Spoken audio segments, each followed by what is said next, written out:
Hello， 大家好，这集要跟大家分享 Movavi 剪辑软体的配乐设定。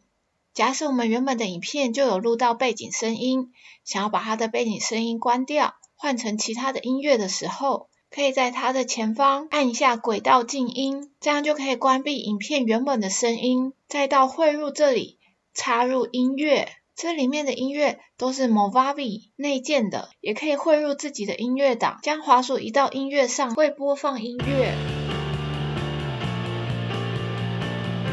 按一下就暂停播放，选到想要用的配乐后，可以把它拖移下来。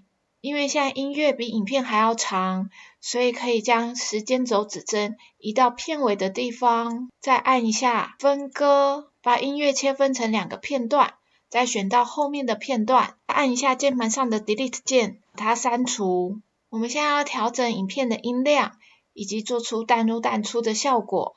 选到配乐，再选到短片属性，在音量这边滑杆往右边移，声音就会变得比较大声；往左边移，声音就会变得比较小声。如果要加快配乐的速度，可以在速度这里把滑杆往右边移。如果要放慢速度，就是把滑杆往左边移。我现在把它设回100。当音乐在加减速的时候，通常都会产生变音。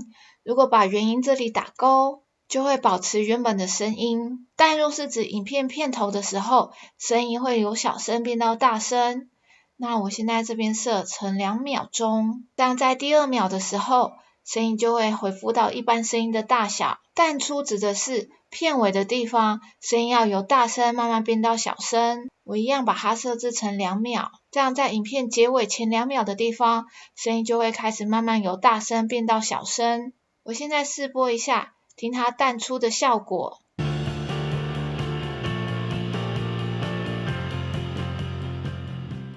如果希望音乐倒着播放的话，可以在反转这边打勾。我们这一集就介绍到这边咯，下一集会介绍色彩调整。如果想要下载 Movavi 剪辑软体的朋友，可以点选影片下方连结，进入到 Movavi 官网。在官网的右上角，点选一下地球图示，把语言改选为繁体中文。再选到影片，选择想要下载的版本。如果想要了解更多软体免费下载以及购买软体的流程，可以参考我们另外一集影片。这一集就介绍到这边，下一集见咯，拜拜。